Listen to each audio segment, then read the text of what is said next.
Les amis, alors aujourd'hui, nous passons au chapitre 23, dont je vais vous lire des extraits, parce que c'est un peu long.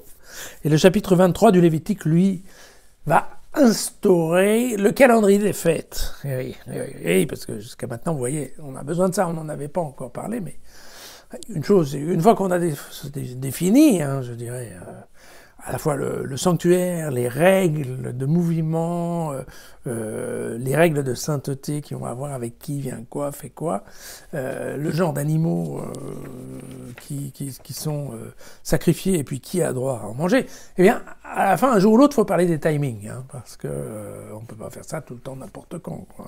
Et donc, nous avons dans ce texte du Lévitique, en fait, la définition des fêtes juives qui sont encore en vigueur aujourd'hui. Donc je vous lis le texte et puis après je vous ferai un court résumé pour qu'on ne se perde pas trop. Parle aux fils d'Israël, tu leur diras, les fêtes solennelles du Seigneur sont celles où vous devez convoquer des réunions sacrées. C'est ça, jusqu'à ça. Alors voici quelles sont les rencontres solennelles avec lui, avec moi. Et oui. Attention, c'est toujours des questions de rencontres en fait. N'oublions pas que le rôle du prêtre, c'est d'organiser une rencontre entre Dieu et ses fidèles. Et ça, c'était vrai dans le monde juif, ça l'est vrai encore aujourd'hui. J'insiste. 6 jours, on fera son travail, mais le 7e est le jour du sabbat. Un jour de repos, avec réunion sacrée. Un jour où vous ne faites aucun travail. C'est le sabbat du Seigneur, où que vous habitiez. Où que vous habitiez veut bien dire que vous soyez en Palestine ou encore à l'étranger. Voici les fêtes du Seigneur. Les réunions sacrées que vous devez convoquer aux dates fixées. Le premier mois, le 14 du mois, au crépuscule, c'est la Pâque du Seigneur. Le 15 de ce même mois, c'est la fête des pains sans levain pour le Seigneur. Et donc pendant 7 jours, vous mangerez des pains sans levain. Quand vous serez entrés dans le pays que je vous donne et que vous y ferez la moisson, vous amènerez au prêtre la première gerbe, prémisse de votre moisson.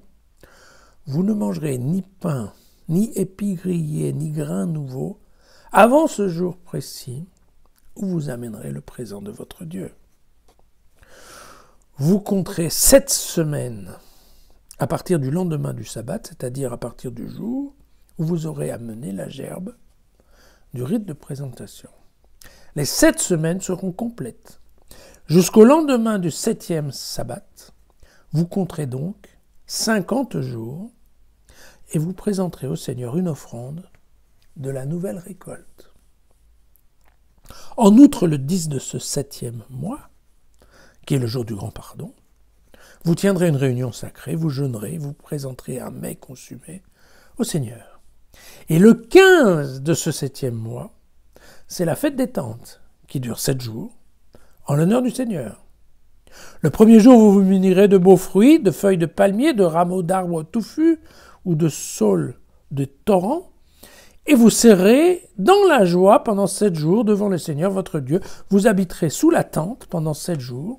Tout indigène en Israël doit habiter sous la tente pour que d'âge en âge, vous sachiez que j'ai fait habiter sous la tente les fils d'Israël lorsque je les ai fait sortir du pays d'Égypte.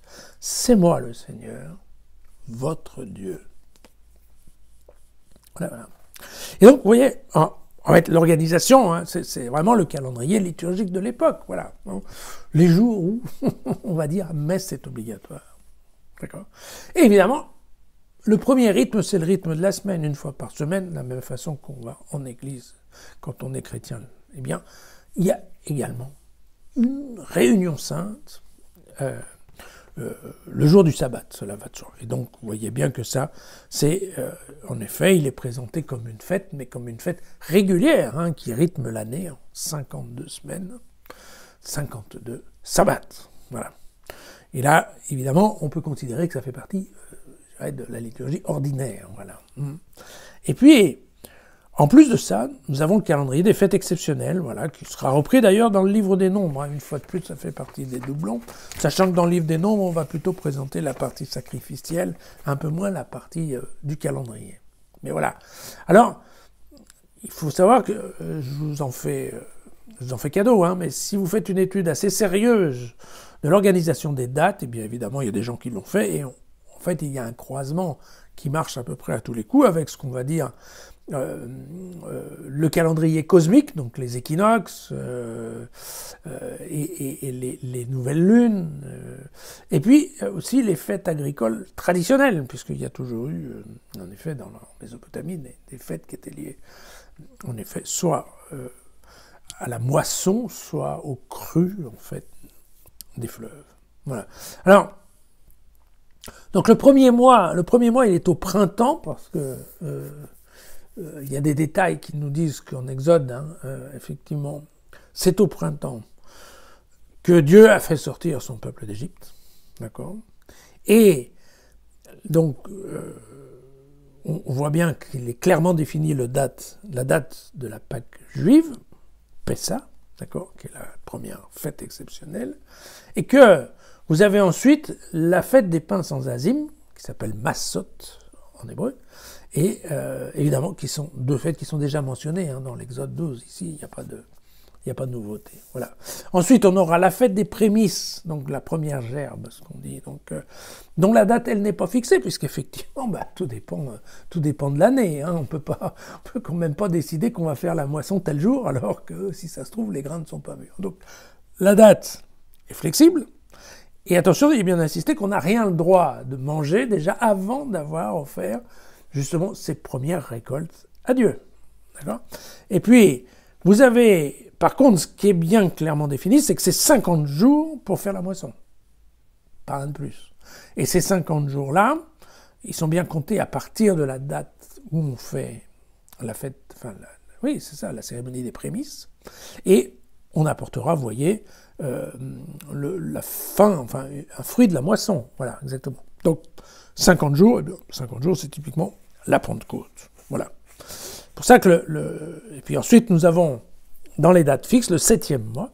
Et là, le 7e mois, lui, est tout à fait important, puisque d'une part, on a la fête de Yom Kippour, bien entendu, qui est déjà définie au Lévitique, mais vous savez, c'était au chapitre 16, qui était entièrement consacré à la fête de Yom Kippour, et puis suivi de la fête des tentes, ou la fête des huttes, qui s'appelle Sukkot, en hébreu. Voilà, le programme. Le programme qui, en fait, n'est pas très, très éloigné dans son rythme du programme chrétien. Bien. Alors,